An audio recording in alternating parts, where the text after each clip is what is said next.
Today's one of those days that really makes you question choosing entrepreneurship as your lifestyle, your career.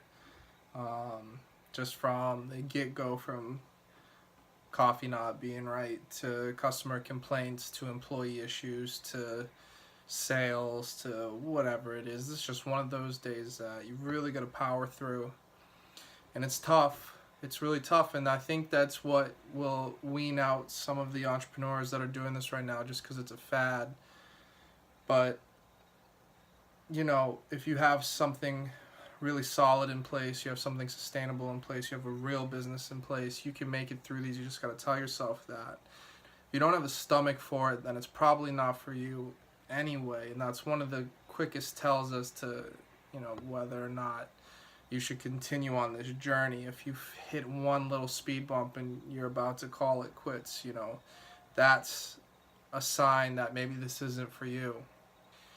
But just power through it, especially if it's something you love. I had a tweet that did really well the other day, and it was just like an off-the-cuff thing. As many of the best tweets, I'm sure, as you guys know, some of your best tweets are just ones that something's on your mind, you put it through. But I basically said you don't have to be passionate about what it is you're doing in order to succeed. And that's the case in entrepreneurship too. I'm not obsessed with motor oil. I'm fascinated by motor oil. I love cars. I love the business behind it. The second half of the tweet was, you just need to love being self-employed just a little bit more than you dislike working for someone else, and then your actions need to match that. A lot of people say they don't like working for someone else, and they say they would rather work for themselves more, but then their actions don't map that. In between jobs, in between when I worked for a law firm and for TD Bank, I used to go to a place called Crazy Ray's in Jessup, Maryland, Elkridge, Maryland, somewhere in the Laurel area. And I would pull alternators out of Japanese import cars, and I'd sell them on eBay. I was making like $1,000 a week doing that. And then I got a job at TD Bank in a very entry-level position, and I was barely making more than that. And that was one of the first tells that it just wasn't for me, because I would have rather gone back to searching through the junkyard, yanking out alternators on 100-degree Maryland, humid, 100% humidity days, than be stuck in that air-conditioned cubicle wearing a suit. I love suits too. Nothing against suits, but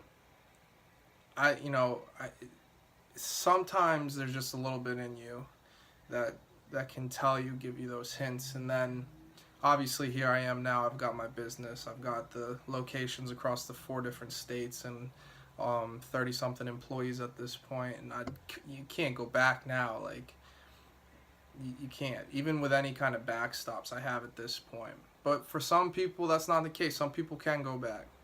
So just thought I'd do a quick video. Feel free to email me, Costa at CostaOils.com.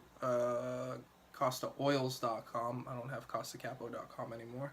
Costa at CostaOils.com, or reach out to me on Twitter, Instagram at Costa Capo.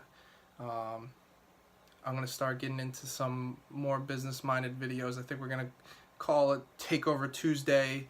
Hashtag Takeover Tuesday. I'm going to dive into businesses that are for sale, what I see when, what I think could be a potential zero-down business, and kind of make that a mainstay.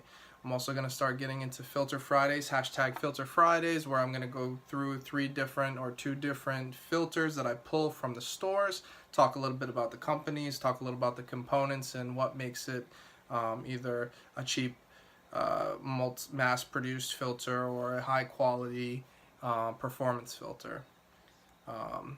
Again, feel free to shoot me an email, any kind of questions. If you haven't read Crushing It yet, if you haven't read my section, get on that. If you are interested in owning your own business, buy my book, Zero Down Business, a guide to buying a business with little or no money down. I've done it several times. I'd love to hear your thoughts on that, especially some people are not talking about the retail space right now, and so I think that's really an opportunity for you guys. All right, take care.